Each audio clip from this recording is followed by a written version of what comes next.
નમસ્કાર વિદ્યાર્થી મિત્રો, welcome to GPSC online. Okay, વાત કરતા મધ્યકાલીન સાહિત્યની અને મધ્યકાલીન સાહિત્યની વાત કરતા હોય અને એમાં અહીંયા એક નામ જોતા આપણને તરત જ કમા મુનશીનું એક વાક્ય યાદ આવે. કયું વાક્ય યાદ આવે? તો કે કમા મુનશીએ એવું કીધેલું, કમા મુનશી એટલે કે કનૈયાલાલ માણેકલાલ મુનશીએ એવું કીધેલું કે નિતાત શૃંગારી કવિ. કોને કીધેલા? તો કે દયારામને કીધેલા. શું કામ કીધેલા? અને સાથે સાથે એમણે એક વાક્ય પણ કીધું કે મધ્યકાલીન યુગની શરૂઆત કોનાથી થયેલી? નરસિંહ મહેતાથી થયેલું અને એનું અંતિમ બિંદુ તો કોણ આવશે? દયારામ. તો કે કમા મુનશીએ એવું કીધું કે જો તમારે મધ્યકાલીન સાહિત્યનો આલેખ દોરવો હોય તો એની શરૂઆતનો બિંદુ એટલે શું આવશે? તો કે એ આવશે નરસિંહ મહેતા. કોણ આવશે? નરસિંહ મહેતા. અને જો તમારે એનું અંતિમ બિંદુ ગણવું હોય તો દયારામ ગણી શકો. શરૂઆતનું બિંદુ કોણ આવશે? નરસિંહ મહેતા. ઓકે, શું કામ આવું કીધું? તો કે એનું સૌથી મોટું કારણ હતું કે નરસિંહ મહેતાથી શરૂ થયેલી ભક્તિની પરંપરા દયારામે આવી અને શું થાય છે? સમાપ્ત થાય છે. તો કે અહીંયા જે સાહિત્ય લખાણું એટલે કે મધ્યકાલીન યુગની અંદર જે સાહિત્ય લખાણું, આ મોટા ભાગનું સાહિત્ય છે એ શેના ઉપર હતું? ભક્તિની પરિપાટી ઉપર હતું. કેવું હતું? ભક્તિની પરિપાટી ઉપર. અને કેવી ભક્તિ? તો કે ભગવાન કૃષ્ણની ભક્તિ ઉપર હતું. એટલા માટે આપણે કહીએ છીએ કે આ જે નરસિંહ મહેતાથી જે શરૂઆત થયેલું એની અંત ક્યાં આવે છે? તો કે દયારામ આવે છે. શા માટે? તો કે જે નરસિંહ મહેતા છે એ પણ પદ લખતા અને દયારામ પણ એક પ્રકારનું પદ લખતા, પણ એને આપણે ગરબી કહેતા. પરંતુ બંનેની અંદર કૃષ્ણનો ઉલ્લેખ આવતો. કોનો ઉલ્લેખ આવતો? તો કે ભગવાન કૃષ્ણનો ઉલ્લેખ આવતો. ઓકે, ત્યાર પછી વાત કરીએ કે આ 400 વર્ષનો સમયગાળો એટલે કે નરસિંહ મહેતાથી શરૂ થયેલું 14મી સદીમાં શરૂ થયેલું મધ્યકાલીન સાહિત્ય જ્યારે 18મી સદી આવે છે અને 18મી સદીમાં જ્યારે પૂર્ણ થવા આવે છે ત્યારે એનું છેલ્લું બિંદુ એટલે દયારામ. તો કે શું? તો કે અહીંયા જે દયારામ છે અહીંયા એક પરિપાટી પૂરી થાય છે. મતલબ કે અત્યાર સુધી જે ભક્તિની પરિપાટી ઉપર સાહિત્ય લખાતું એની પરિપાટી પૂરી થાય છે. મધ્યકાલીન યુગ અહીંયા પૂરો થતો નથી, પરંતુ અહીંયા જે એક પરિપાટી હતી કે પદ લખવા કે પછી ગરબા લખવા, ગરબી લખવીથી, અને અહીંયા આપણે કહી શકીએ કે શૃંગારમય જે લેખન કાર્ય થતું એ લેખન કાર્ય, શૃંગાર રસનું જે લેખન થતું એ લેખન અહીંયા શું થાય છે? સમાપ્ત થાય છે. ક્યાં? દયારામે. તો એવા દયારામની આપણે વાત કરવાની છે આજે કે જે એમણે જે સાહિત્ય લખ્યું એ મોટા ભાગે ગરબી તરીકે પ્રખ્યાત છે. કઈ સ્વરૂપે પ્રખ્યાત છે? ગરબી સ્વરૂપે પ્રખ્યાત છે. ઓકે, તો વાત કરીએ દયારામની. સૌપ્રથમ વાત કરીએ એમના વ્યક્તિગત માહિતી વિશે. તો કે દયારામની જો વ્યક્તિગત માહિતી વિશે જો વાત કરીએ તો આપણને એમના વ્યક્તિગત જીવન વિશે માહિતી એમણે આપેલી એક કૃતિ છે એના ઉપરથી પણ મળે છે. અને આપણા જે કવિ નન્હાલાલ હતા એમણે એમના વિશે એક વાક્ય કીધેલું છે. શું કીધેલું છે? કે દયારામભાઈ એટલે ગુજરાતી મધુરપ, જમક, ઝબકાર અને વિહળતા. ગુજરાતનું નારી સંગીત એમની એક એક ગરબી ગુજરાતનું મહામૂલું મોતી છે. શું કીધું? ગુજરાતનું મહામૂલું મોતી છે. શું? તો તે એની જે ગરબી છે, દયારામની જે ગરબી છે એ ગુજરાતનું મહામૂલું મોતી છે. એવું કોણે કીધું? નન્હાલાલે કીધું. હવે તમને સવાલ પૂછાય કે કયા સાહિત્યકારે દયારામની ગરબી છે એમને મહામૂલું મોતી કીધું? તો કોણ આવશે? નન્હાલાલ. નન્હાલાલ કોણ હતા? તો કે જે દલપતરામ હતા અને એમના પુત્ર તરીકે કોણ હતા? તો કે નન્હાલાલ હતા. અને એમણે છેલ્લું તો કે શું કીધું? તો કે ગરબીનું મોતી એટલે કોણ? દયારામની ગરબી. ઓકે, બીજી વાત કરીએ તો કે અહીંયા તરત સવાલ થાય કે ગરબી એટલે શું? ગરબી એટલે શું? રેડી? એના પહેલા આપણને વાત યાદ આવે ગરબો અથવા તો ગરબા. તો કે ગરબા અને ગરબીની અંદર ફરક શું છે? તો કે ગરબો છે એની અંદર માતા મહાકાળી અથવા તો આદ્ય શક્તિમાં અંબા એટલે કે આ જે દેવીઓ છે એમની પૂજાની વાત આવે, દેવીઓની અર્ચનાની વાત આવે. અને અહીંયા જ્યારે વાત કરીએ આપણે શેની? તો કે ગરબીની, ત્યારે ભગવાન કૃષ્ણએ જે ગોપ સંસ્કૃતિ દરમિયાન ગોપીઓ સાથે રાસલીલા કરી એમનું વર્ણન આવે. કઈ રીતના? તો કે અહીંયા જે તમે ગરબી સાંભળો છો એ ગરબીની અંદર શું આવશે? તો કે અહીંયા ગોપ સંસ્કૃતિ જેવું એક દ્રશ્ય ઊભું થાય. કઈ રીતના? તો કે અહીંયા આવશે પ્રેમની વાત. શેની આવશે? પ્રેમની વાત. એક જુગલ છે, એટલે કે એક પતિ અને પત્ની જો ગરબા રમતા હોય ને તો એને આપણે ગરબી કહી શકીએ. શું કામ? તો કે આ પ્રેમની વાત છે. આમાં કોઈની આરાધનાની વાત નથી. ગરબો છે એમાં આરાધના કરવામાં આવે, જ્યારે ગરબીમાં આરાધના નથી કરવામાં આવતી, પરંતુ શૃંગારમય રસનું નિરૂપણ કરવામાં આવે છે. એટલે કે ભગવાન કૃષ્ણ જ્યારે ગોપીઓ સાથે રાસલીલા રમતા ત્યારે શું ગાવામાં આવતું? તો કે ગરબી ગાવામાં આવતી. શું ગાવામાં આવતી? ગરબી ગાવામાં આવતી. બીજું તમને કહી દઉં કે જો સાંસ્કૃતિક દ્રષ્ટિએ, સાંસ્કૃતિક વારસાની દ્રષ્ટિએ જો આપણે વાત કરીએ તો કે ગરબી એટલે શું થાય? પુરુષ પ્રધાન સાહિત્ય થાય. શું થાય? પુરુષ પ્રધાન નૃત્ય થાય. અને ગરબા એ સ્ત્રી પ્રધાન નૃત્ય છે. કેવું છે? સ્ત્રી પ્રધાન નૃત્ય છે. ફરીથી જો આપણે સાંસ્કૃતિક વારસાની દ્રષ્ટિએ કરીએ તો ગરબી એ પુરુષ પ્રધાન નૃત્ય છે અને ગરબો અથવા તો ગરબા એ શું છે? સ્ત્રી પ્રધાન નૃત્ય છે. ક્લિયર અહીંયા સુધી? ઓકે. ત્યાર પછી એમના વિશે આપણે આગળ વર્ણન કરીશું કે ગરબીમાં વધારે પડતી માહિતી આપણે મેળવશું. ઓકે. ત્યાર પછી દયારામે પોતાની એક કવિતાની અંદર એમના અંગે વિસ્તારથી ઉલ્લેખ કર્યો છે. મતલબ કે દયારામે જે કવિતા લખી છે એમાં એમણે પોતાનો ઉલ્લેખ કરેલો છે કે એમનું જન્મ ક્યાં છો, કઈ જગ્યાએ છો, ક્યારે છો, એ બધું ઉલ્લેખ આપણને ક્યાં જોવા મળે છે? તો કે એમણે એમની એક કૃતિની અંદર ઉલ્લેખ કરેલો છે ત્યાંથી. તો કે સંવંત 1833 એટલે કે 1833. કેટલું આવશે? 1833. શકે 999. મતલબ જો સંવંતની વાત આવે, વિક્રમ સંવંતની વાત આવે તો કે 1777. અને ત્યાર પછી ભાદો અમલ થઈ તિથિ દ્વાદશી જાનીએ, શનિવાર નક્ષત્ર શ્રવણ યોગ અતિગંજ રવિ ઉદય ઘટી 41 પૈસાનીએ. રેડી? તો કે અહીંયા કેકા શાસ્ત્રીના મત અનુસાર આનો મતલબ શું થાય? તો કે 1833 ના ભાદરવા સુદ 11 ઉપરાંત 12 શનિવાર તારીખ 18/8/1777 ના દિવસે એમનો શું થયેલો? તો કે જન્મ થયેલો એવું કહી શકાય. અને એવું કહેવાય છે કે એમનું અવસાન 1909 માં થયેલું. સોરી, અહીંયા ભૂલ છે, 1909 નહીં આવે પણ 1853 માં થયેલું છે એવું માનવામાં આવે છે.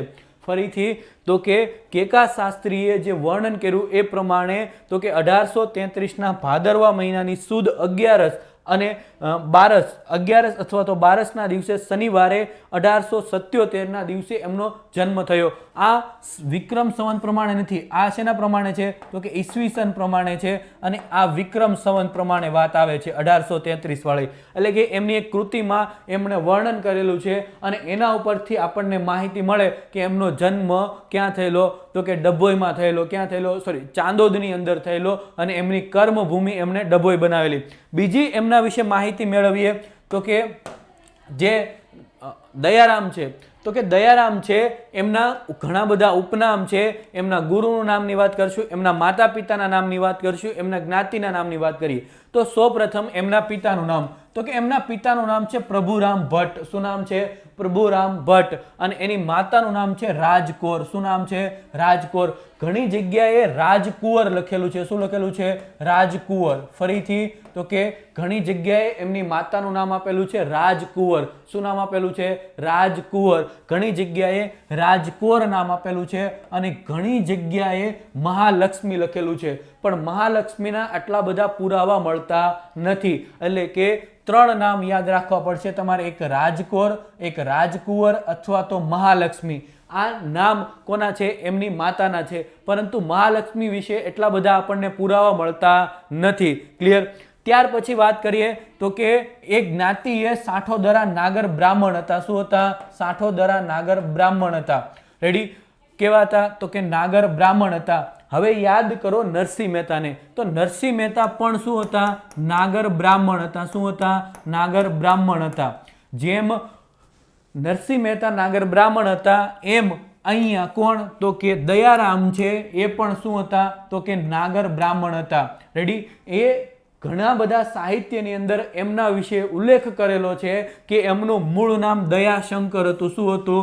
દયાશંકર. પણ આના કોઈ પુરાવા મળતા નથી. ફરીથી કે ઘણા બધા સાહિત્યની અંદર એમનું મૂળ નામ દયાશંકર તરીકે ઉલ્લેખ કરેલો છે પરંતુ એમના આપણને પુરાવા મળતા નથી. ત્યાર પછી વાત કરીએ તો કે એમનું જન્મ સ્થળ ચાંદોદ, શું છે? ચાંદોદ અથવા તો ચાણોદ અથવા તો ચંડીપુર. જો આ પહેલાના સમયની અંદર ચંડીપુર તરીકે ઓળખાતું, આ ચાંદોદ છે એ પહેલાના સમયની અંદર ચંડીપુર તરીકે ઓળખાતું, પછી ચાણોદ તરીકે ઓળખાતું અને હાલમાં ચાંદોદ તરીકે ઓળખાય. આ ખાસ યાદ રાખજો. જો તમને સાહિત્યની દ્રષ્ટિએ ના પૂછાય તો તમને શું પૂછી લે કે આપણા ખાસ કરીને ભૂગોળની દ્રષ્ટિએ પણ તમને પૂછી લે કે ચાંદોદનું પૌરાણિક નામ જણાવો, એવો સવાલ પૂછી લે તો શું આવે? તો કે ચાણોદ પણ આવે અને ચંડીપુર પણ આવે. શું આવે?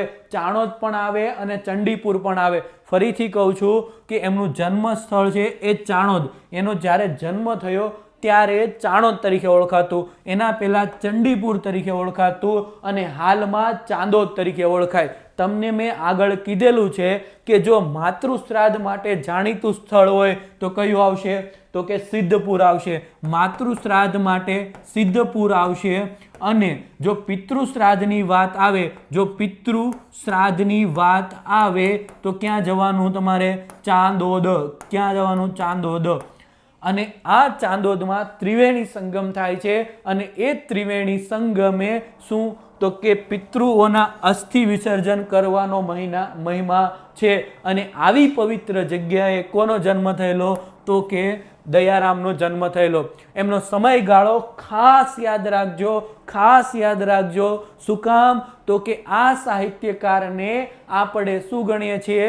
મધ્યકાલીન યુગના છેલ્લા સાહિત્યકાર ગણીએ છીએ. શું કામ? તો કે એમનો સમયગાળો 1777 થી 1853 છે. અને આથી જ આપણે એક રેખા બાંધી છે. શું રેખા બાંધી? તો કે 1850 થી આપણે કયા સમયગાળાને ગણીએ છીએ? તો કે અર્વાચીન યુગને. શું ગણીએ છીએ? અર્વાચીન યુગને. તો કે આ અર્વાચીન યુગ ક્યાંથી શરૂ થાય? 1850 થી. અને એટલા માટે પણ આપણે દયારામને છેલ્લા સાહિત્યકાર ગણીએ છીએ. શું કામ? તો કે એમનો 1853 સુધીનો સમયગાળો છે. ક્લિયર થાય? ઓકે. ત્યાર પછી વાત કરીએ તો કે એમના ગુરુ ઈચ્છારામ ભટ્ટજી. શું નામ છે? ઈચ્છારામ ભટ્ટજી. હવે ઘણા બધા સાહિત્યકારો પુરુષોત્તમ રામ કરીને એક વ્યક્તિ હતા, એમને પણ એમના ગુરુ માને છે. જો તમને સવાલ એવો પૂછાય એમના કવિતા ગુરુ કોણ, તો પુરુષોત્તમ રામનું નામ આવશે. ફરીથી જો એમના કવિતા ગુરુ કોઈ પૂછે તો ઘણા બધા સાહિત્યકારોએ ઉલ્લેખ કરેલો છે કે પુરુષોત્તમ રામ છે એના કવિતા ગુરુ હતા, પરંતુ તેમના આધ્યાત્મિક ગુરુનું જ્યારે નામ આવે ત્યારે ઈચ્છારામ ભટ્ટજી આવશે. કોણ આવશે? ઈચ્છારામ ભટ્ટજી આવશે. આમના વિશે આપણે પૂરી માહિતીની વાત કરશું કે ઈચ્છારામ ભટ્ટજી કોણ હતા અને એમનો દયારામના જીવન સાથે કયો રોલ હતો. ઓકે. ત્યાર પછી વાત કરીએ એમના ઉપનામ વિશે. આમના ઉપનામ પ્રેમાનંદ પછી સૌથી વધારે છે અને આના સવાલ પૂછાય. ઘણી બધી વખત એક્ઝામમાં પૂછાયેલા છે દયારામના ઉપનામ. સૌપ્રથમ તો ગરબીના પિતા. તો કે મેં તમને કીધું કે જે નરસિંહ મહેતા શૃંગાર રસમાં જે સાહિત્ય લખતા, એ શૃંગાર રસમાં જે સાહિત્ય લખતા એને આપણે શું કહેતા? પદો. તો હકીકતમાં આ પદ જ એક પ્રકારનું હોય છે, પણ પદો એક પ્રોપર નામ આપેલું છે અને એમાં ગરબીમાં પણ શૃંગાર રસ રહેલો હોય છે. અને એવી ગરબીઓ કોણે લખી? તો દયારામ આવશે. કોણ આવશે? દયારામ આવશે. જો ગરબાની વાત આવે તો ગરબો કોણ લખો? તો ગરબા માટે જાણીતો વ્યક્તિ હોય તો વલ્લભ ભટ્ટ છે. કોણ છે? વલ્લભ ભટ્ટ. ખાસ યાદ રાખજો. ઘણી વખત ધોળા ભટ્ટ પણ હોય. શું હોય? ધોળા ભટ્ટ પણ નામ આપેલું હોય છે. રેડી? એટલે ખાસ યાદ રાખજો. ગરબીના પિતા તરીકે કોણ ઓળખાય? તો કે દયારામ ઓળખાય. અને ગરબાના પિતા તરીકે કોણ ઓળખાય? તો કોણ આવશે? ગરબાના પિતા તરીકે આવશે વલ્લભ ભટ્ટ અથવા તો ધોળા ભટ્ટ. ઓકે. ત્યાર પછી વાત કરી કે બંસી બોલના કવિ. શું નામ આપેલું છે? બંસી બોલના કવિ. તો બંસી બોલના કવિ તરીકે એમને ઓળખાવ્યા કવિ નન્હાલાલે. હવે જુઓ, અહીંયા કોઈ સાહિત્યકાર ઉપર ટીકા ટિપ્પણી અથવા તો વિવેચન કરતો હોય તો એનું મુખ્ય કારણ શું હોય? તો કે એમના જેવું એ સાહિત્ય લખતો હોય. તો કે આ વ્યક્તિ પણ ઉર્મી કાવ્યો માટે જાણીતા હતા. કેવા ઉર્મી કાવ્યો માટે. ઉર્મી એટલે થાય લાગણી, અને લાગણી કો કે પ્રેમ કો બંને વચ્ચે સંબંધ છે, એટલે કે બંનેને મળતા આવતું સાહિત્ય લખાતું, અને એટલા માટે નન્હાલાલે એમના ઉપર ઘણી બધી ટિપ્પણીઓ કરેલી છે, ઘણા બધા એમને ઉપનામ આપેલા છે, અને એટલા માટે બંસી બોલના કવિ તરીકે દયારામને કોણે ઓળખાવ્યા? તો કે નન્હાલાલે. મેં તમને કીધું કે આ નન્હાલાલ છે તો કે સુધારક યુગના પ્રથમ કવિ દલપતરામ, અને એ દલપતરામના પુત્ર એટલે કોણ આવશે? તો કે નન્હાલાલ. અને એ નન્હાલાલે કોને? તો કે દયારામને બંસી બોલના કવિ કીધા છે. બીજી મીરા, શું નામ આપ્યું? તો કે બીજું એક ઉપનામ છે એનું બીજી મીરા. હવે બીજી મીરા શું કામ કીધું? તો કે મીરાબાઈ છે એ મીરાબાઈ જે એમના પદો લખતી એ આત્મકથાના પદો હતા, અને એમાં એ ભગવાન કૃષ્ણને પોતાના પતિ તરીકે ઓળખાવતી. કયા નામથી ઓળખાવતી? પતિ તરીકે. એટલે કે મીરાબાઈ છે એ ભગવાન કૃષ્ણને પોતાના પતિ માનતી. શું માનતી? પોતાના પતિ માનતી. જ્યારે આ દયારામ, તો દયારામ છે એ ભગવાન કૃષ્ણને પોતાના મિત્ર માનતા. શું માનતા? પોતાના મિત્ર માનતા, અને એટલા જ માટે એને બીજી મીરા કહેવામાં આવે છે. શું કહેવામાં આવે છે? બીજી મીરા કહેવામાં આવે છે. ખાસ યાદ રાખજો, જો તમને એવું કે સોરઠના મીરાબાઈ કોણ, તો કોણ આવશે? ગંગા સતી આવશે. શું આવશે? આ વસ્તુ ખાસ યાદ રાખજો, કારણ કે આવા સવાલો જ આપણને કન્ફ્યુઝ કરે છે. તો કે જો તમને એવું કે સોરઠના મીરાબાઈ કોણ, તો સોરઠના મીરાબાઈ કોણ આવશે? ગંગા સતી આવશે. કોણ આવશે? ગંગા સતી આવશે. જ્યારે તમને બીજી મીરા કે તો કોણ આવશે? દયારામ આવશે. કોણ આવશે? દયારામ. શું કામ? તો કે કૃષ્ણ ભગવાનને એ મિત્ર માનતા, જેમ મીરા છે ભગવાન કૃષ્ણને શું માનતી? પતિ માનતી. હવે નરસિંહ મહેતાનો પણ ઉલ્લેખ કરી લઈએ. તો કે નરસિંહ મહેતા છે એ ભગવાન કૃષ્ણને, કૃષ્ણના પોતાને ભક્ત તરીકે ઓળખાવતા. કયા નામથી ઓળખાવતા? ભક્ત. એટલે કે એ પોતે એવું માનતા કે હું ભગવાન કૃષ્ણનો શું છું? ભક્ત છું, ભક્ત છું, એવું માનતા. જ્યારે મીરાબાઈ છે એ પતિ માનતી, અને આ વ્યક્તિ એટલે કે દયારામ મિત્ર માનતા, અને એટલા માટે એનું બીજું નામ પડે છે બીજી મીરા. શું નામ છે? બીજી મીરા. ઓકે. ત્યાર પછી નાસ્તી કિલોલતી ગોપી. શું નામ છે? નાસ્તી કિલોલતી ગોપી. સાથે સાથે બીજું પણ એક કહી દઉં, ગુજરાતની ગોપી તરીકે પણ ઓળખાય. ગુજરાતની ગોપી તરીકે પણ ઓળખાય. અને આ નામ પણ કોણે આપેલું છે? તો કે આ વ્યક્તિ આપેલું છે. ગુજરાતની ગોપી તરીકે પણ કોણ ઓળખાય છે? તો કે દયારામ ઓળખાય છે. અને એ ગુજરાતની ગોપી નામ પણ નન્હાલાલે જ આપેલું છે. કોણે આપેલું છે? નન્હાલાલે આપેલું છે. ફરીથી નાચતી કિલોલ કરતી ગોપી, એ પણ એક એનું ઉપનામ છે. ત્યાર પછી ગુજરાતની ગોપી, એવું પણ ઉપનામ કોણે આપ્યું? તો કે નન્હાલાલે આપેલું છે. કોણે આપેલું છે? નન્હાલાલે. ક્લિયર? ત્યાર પછી ગુજરાતનો હાફિઝ. ગુજરાતનો હાફિઝ, આવું નામ શું કામ આપ્યું? તો કે હાફિઝ છે એમણે પણ આવા લાગણીશીલ એટલે કે શૃંગાર રસની અંદર કાવ્યો રચેલા છે, અને એટલા માટે ગુજરાતના હાફિઝ તરીકે કોણ ઓળખાય છે? તો કે દયારામ.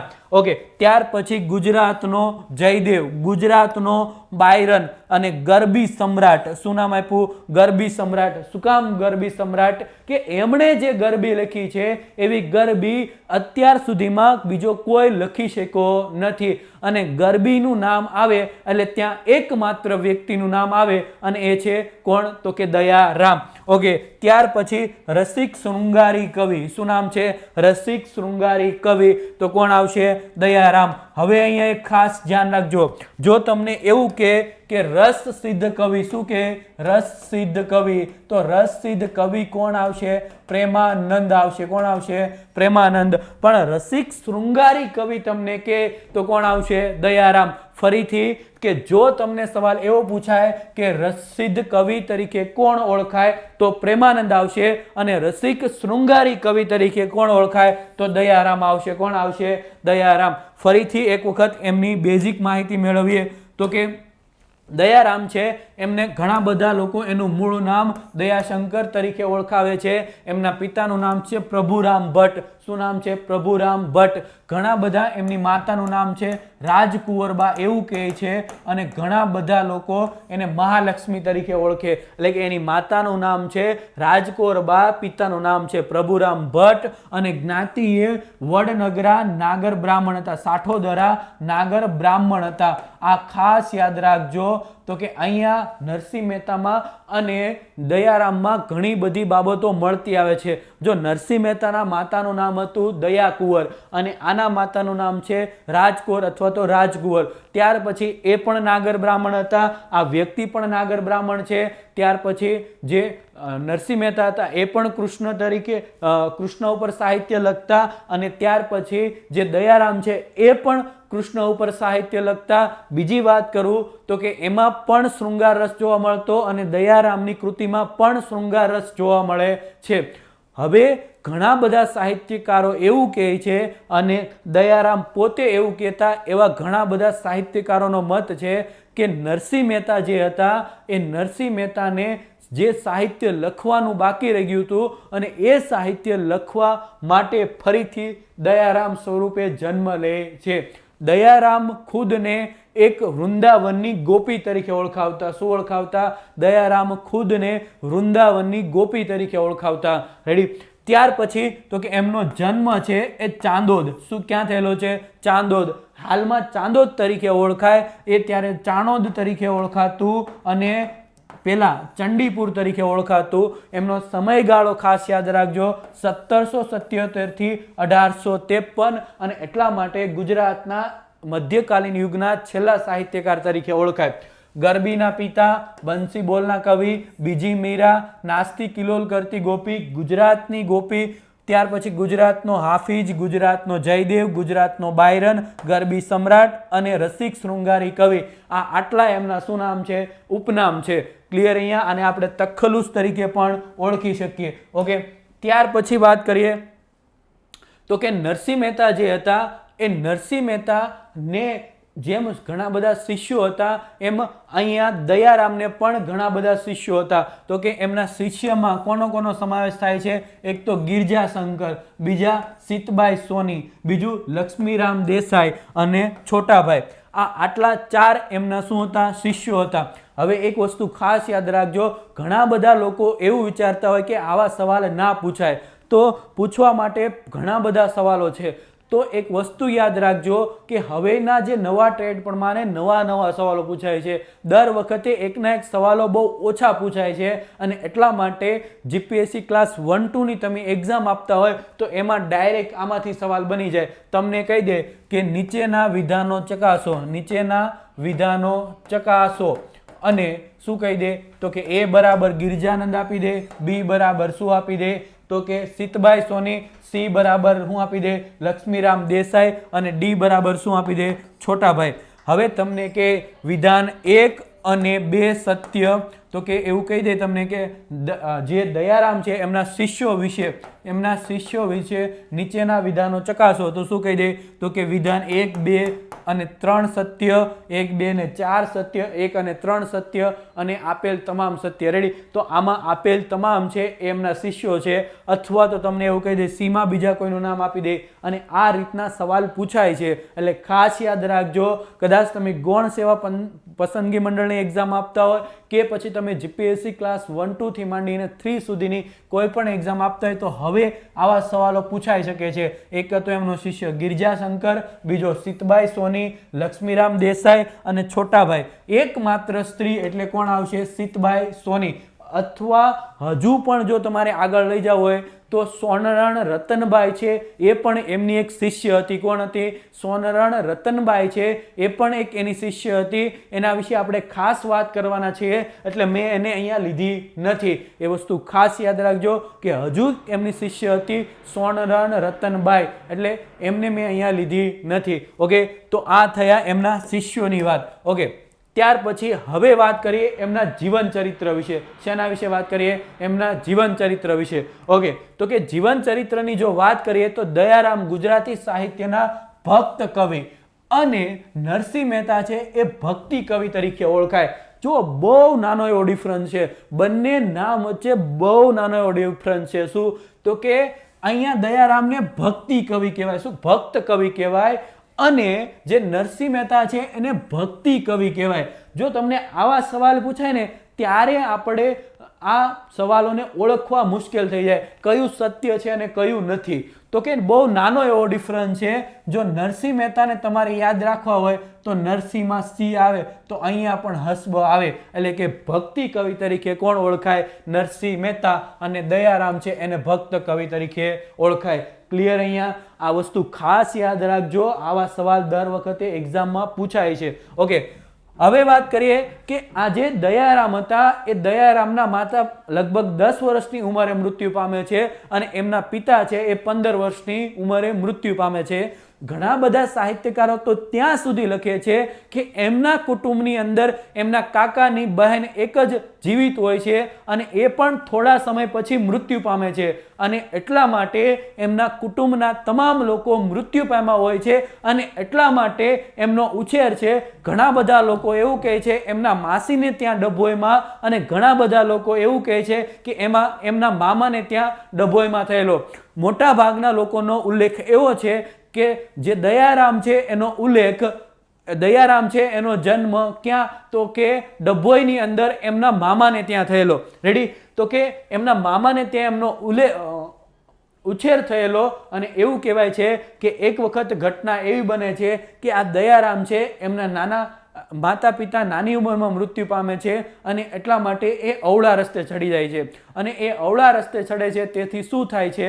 તો કે આ જે વ્યક્તિ છે એક સોનરણ જે જાતિ હોય છે, એક સ્ત્રી જાતિ હોય છે, એક યુવતી માથે બેડું લઈને જાતી હોય છે સોનરણ, અને એનું બેડું છે એને કાંકરી મારી અને ફોડી નાખે છે. અને આથી અંતે એમાં પરિણામ એનું શું આવે છે? તો કે એમને ચાંદોદ કાયમ માટે શું કરવું પડે છે? છોડવું પડે છે. તો કે એમના માતા પિતા નાની ઉંમરમાં મૃત્યુ પામેલા. આથી દયારામ થોડા તોફાની અને નિરંકુશ બન્યા હતા. યુવાનીના આવેગમાં તેમણે ચાંદોદમાં એક સોનરણનું બેડું કાંકરી ચાળો કરી અને ફોડ્યું હતું. આથી એવું કહેવાય કે એમને ચાંદોદ છોડવું પડ્યું હતું. અહીંયા ચાણોદ લખેલું છે. આ ચાણોદ એટલે ચાંદોદ, મેં તમને આગળ ઉલ્લેખ કરેલો છે. એમને શું છોડવું પડેલું? ચાંદોદ છોડવું પડેલું. પરંતુ એ ભલે એમના મામાને ત્યાં ડભોઈમાં રહેતા હોય પણ ચાંદોદ પ્રત્યે એમનો પ્રેમ એમનો એમ જ હતો. કારણ કે એમનું બાળપણ એટલે કે 10 થી 15 વર્ષના ક્યાં થાય છે? તો કે ચાંદોદમાં થાય છે. અને એટલા માટે એમને આના પ્રત્યે પ્રેમ અમર રહી છે. એટલે કે જ્યાં સુધી એ જીવે છે ત્યાં સુધી એમને ચાંદોદ પ્રત્યે શું રહી છે? પ્રીતિ રહી છે. અહીંયા જે પાછળ દેખાય છે એ ચાંદોદનું દ્રશ્ય દેખાય છે તમને. કરનાળીમાં કેશવાનંદજી નામના એક ગુરુ સાથે એમનો પરિચય થયો અને તેમના પુરાવા મળતા નથી. કે એવું કહેવાય છે કે એ નાની ઉંમરના હતા અને નાની ઉંમરમાં એમને એક ગુરુજી મળે છે, એનું નામ છે કેશવાનંદજી. શું નામ છે?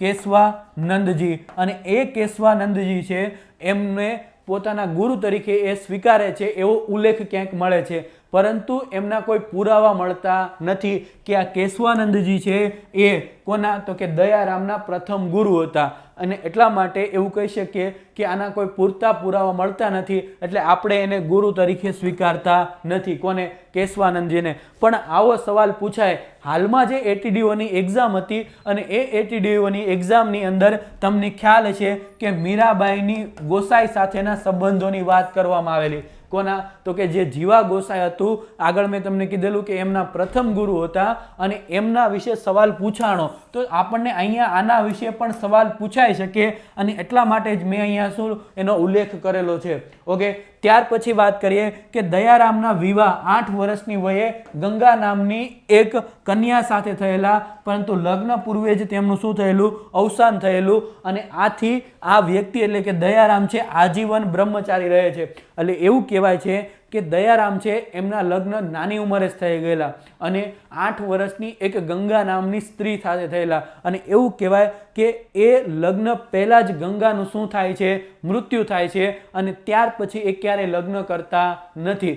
પરંતુ ઘણા બધા લોકો આના વિશે મતાંતર કરે છે કે ઘણા બધા લોકો એવું કહે છે કે એની બહેનનું નામ ગંગા હતું અને ઘણા બધા લોકો એવું કહે છે કે એમની જે સગાઈ થયેલી એમનું નામ ગંગા હતું. રેડી? તો કે આ મતલબ કે એમની સગાઈ થયેલી કોની સાથે? ગંગા સાથે. પરંતુ ગંગા છે નાની ઉંમરમાં મૃત્યુ પામે, આથી એમના લગ્ન થતા નથી અને આથી તે આજીવન શું રહે છે? કુંવારા રહે છે.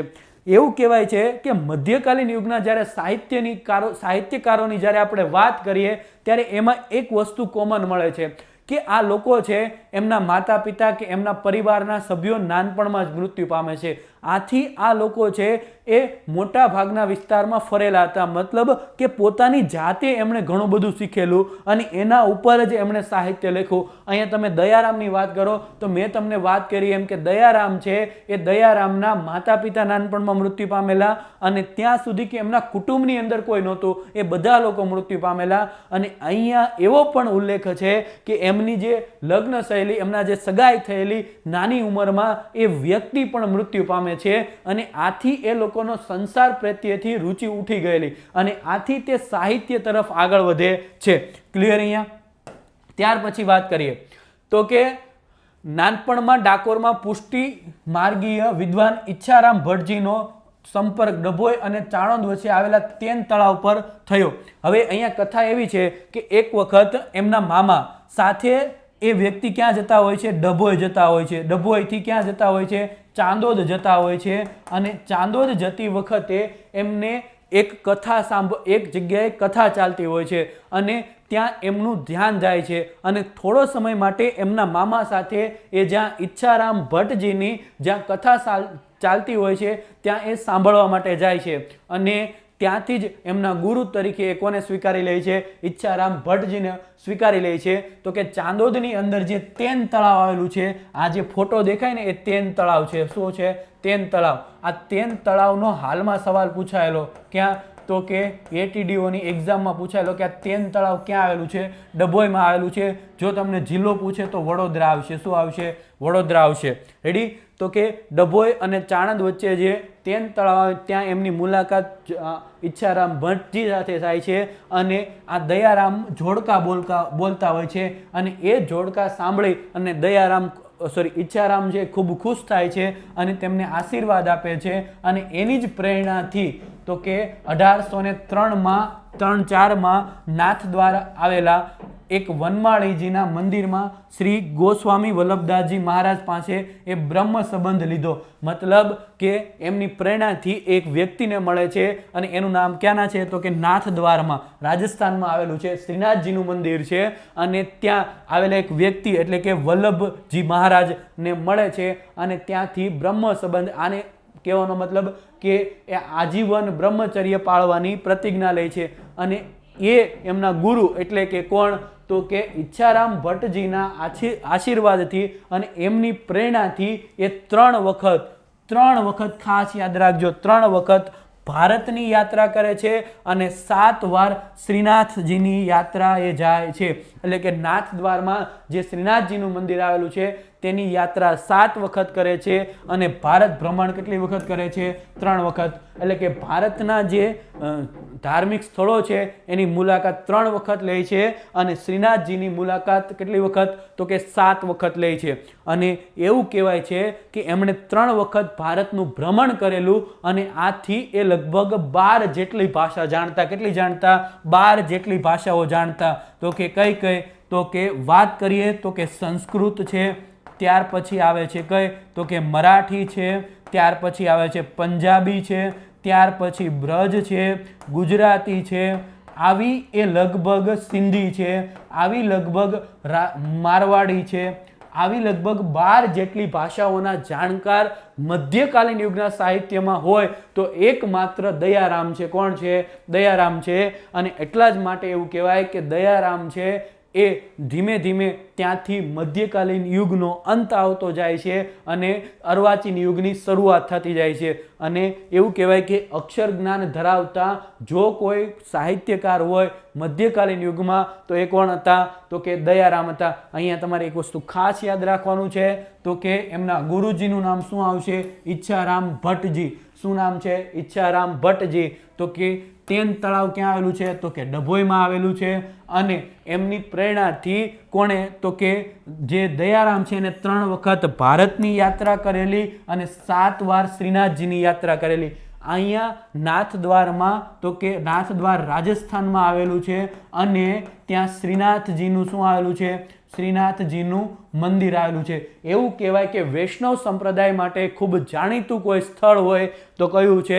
શ્રીનાથજી. અને એટલા માટે જ એવું કહેવાય કે જે દયારામ છે શરૂઆતમાં શૈવ ધર્મી હતા અને પછી એમણે વૈષ્ણવ ધર્મ અપનાવેલો અને એટલા માટે એ શ્રીનાથજીની યાત્રાએ જતા. આ વૈષ્ણવ ધર્મ માટે આસ્થાનું કેન્દ્ર કોઈ સ્થળ હોય તો એ કયું છે? તો કે શ્રીનાથજીનું મંદિર એટલે કે નાથદ્વારમાં આવેલું છે તે છે. અને એટલા માટે એમની મુલાકાત એમણે 7 વાર લીધેલી. ઓકે, તો કે મધ્યકાલીન યુગના છેલ્લા સાહિત્યકાર, મધ્યકાલીન યુગના છેલ્લા સાહિત્યકાર એટલે કોણ? તો કે દયારામ. તો કે દયારામના વ્યક્તિ વિશેષ વિશે આપણે વાત કરી તો કે દયારામનો જન્મ છે ચાંદોદ. આજે આપણે આને ચાંદોદ તરીકે ઓળખીએ, ત્યારે ચાણોદ તરીકે ઓળખાતું. અને એવું કહેવાય કે એમના પહેલાં પૌરાણિક નામ એનું શું હતું એની પણ આપણે વાત કરી, ચંદીપુર કે એમની વાત કરી. રેડી. ત્યાર પછી એમનો ઉછેર ક્યાં થયેલો? ડભોઈની અંદર એમનો ઉછેર થયેલો. ક્યાં? તો કે એમના મામાને ત્યાં. એમના જીવન ઉપર ઘણી બધી કથાઓ જોડાયેલી છે અને એમના વિશે આપણે વાત કરી. હવે વાત કરવાની છે એમના જીવનની અંદર બનેલી ઘણી બધી ઘટનાઓ વિશે. અને એમાં આપણે વાત કરેલી તો કે એમને કેવા? તો કે ભક્ત કવિ તરીકે કોને ઓળખવામાં આવે? દયારામને. અને ભક્તિ કવિ તરીકે કોને ઓળખવામાં આવે? તો કે નરસિંહ મહેતાને.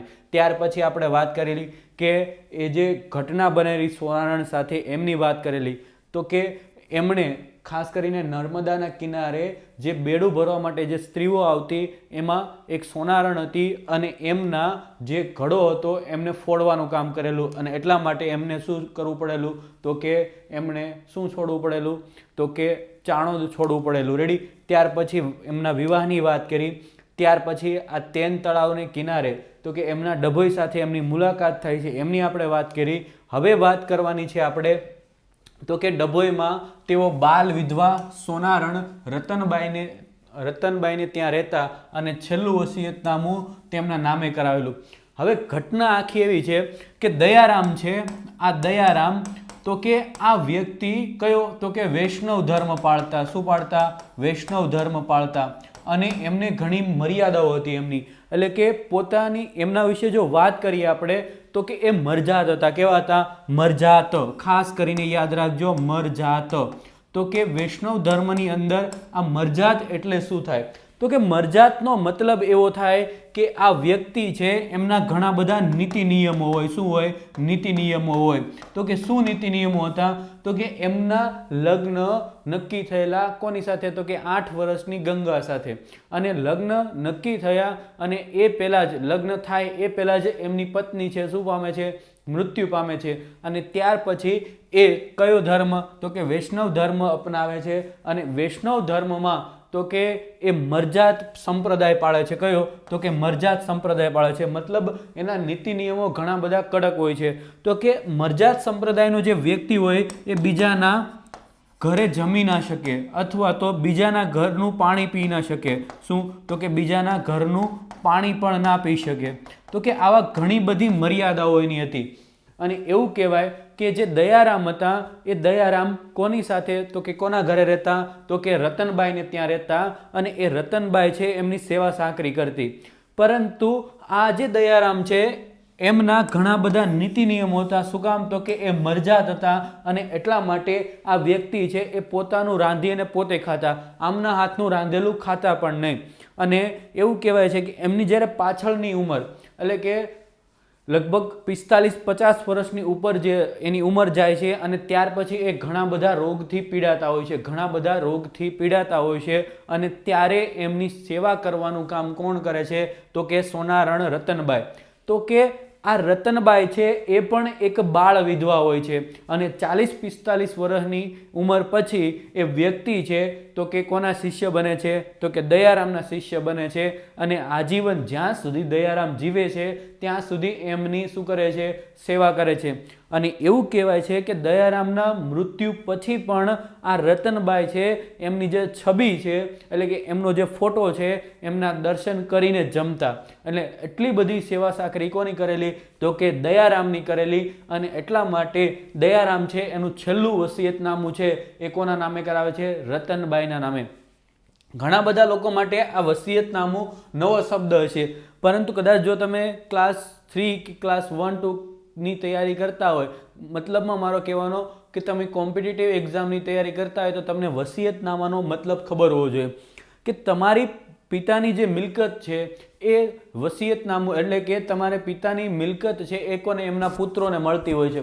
તો કે એવું કહેવાય કે જેનું લખાણ કરવામાં આવે એને શું કહેવાય, વસિયતનામું. તો કે આ જે મિલકત એમની પાસે જે કાંઈ હતું, કોની પાસે, તો કે દયારામ પાસે જે કાંઈ હતું એ તમામે તમામ કોને સોંપી દીધેલું, રતનબાઈને સોંપી દીધેલું. ત્યાર પછી કહેવાય કે ઈચ્છારામ ભટ્ટજીના સતત સંપર્કના કારણે પુષ્ટિ ભક્તિ દ્રઢ બનેલી અને વેદાંત સિદ્ધાંતોનું જ્ઞાન મેળવવા સબળ યોગ બન્યો. દયારામનું ઔપચારિક શિક્ષણ વધુ ન હતું, મતલબ દયારામ વધુ ભણેલા ન હતા. તેમણે ભાગવત ગીતા, ત્યાર પછી સાંપ્રદાયિક સાહિત્ય તથા ભક્તિ સાહિત્યનો પરિચય મેળવ્યો છે અને ધારણા મુજબ સાહિત્યની પરથી કરી હશે. મતલબ કહેવાય એવું માંગે છે કે એમને જાજુ જ્ઞાન હતું નહીં, એટલે કે એ જાજુ ભણેલા હતા નહીં, પરંતુ એમણે ભાગવત ગીતા છે, સાંપ્રદાયિક સાહિત્યો છે, ભક્તિ સાહિત્યો છે, આ બધાની ધારણા એટલે કે એમણે પોતાએ વાંચેલું અને એમના ઉપરથી એને જ્ઞાન પ્રાપ્ત કર્યું છે એવું કહેવામાં આવે છે. અને એમના ઉપરથી એમણે સાહિત્ય લખતા એ વ્યક્તિ શીખ્યા છે એવું કહી શકીએ. તો કે આ જે દયારામ હતા એ દયારામ એક સારામાં સારા ગાયક પણ હતા અને સારામાં સારા લેખક પણ હતા. અને સાથે સાથે એવું પણ કહેવાય છે કે આ દયારામ છે ખૂબ દેખાવડા હતા અને ગોરો વર્ણ ધરાવતા. અને આ વ્યક્તિ છે એવું કહેવાય છે કે એટલા ગોરો વર્ણ ધરાવતા કે એમની ચામડી ખૂબ આછી હતી અને એટલા માટે ખૂબ ગોરો વર્ણ ધરાવતા. અને સાથે સાથે આ વ્યક્તિ નવા કપડાં પહેરવાના શોખીન હતા.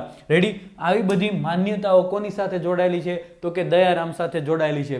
તેઓ મધ્યમ કાળના એકમાત્ર અક્ષર જ્ઞાન પ્રાપ્ત કરવાવાળા સાહિત્યકાર હતા.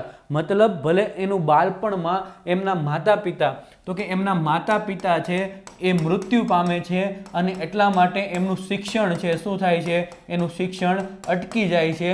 પરંતુ અહીંયા ભલે અટકી જાય છે, પરંતુ એમની પોતાની જાતે શીખવાની ઈચ્છાના કારણે, તો કે એક તો એ ભારત ભ્રમણ કરે છે 3 વાર, ત્યાર પછી શ્રીનાથજીની 7 વાર દર્શને જાય છે.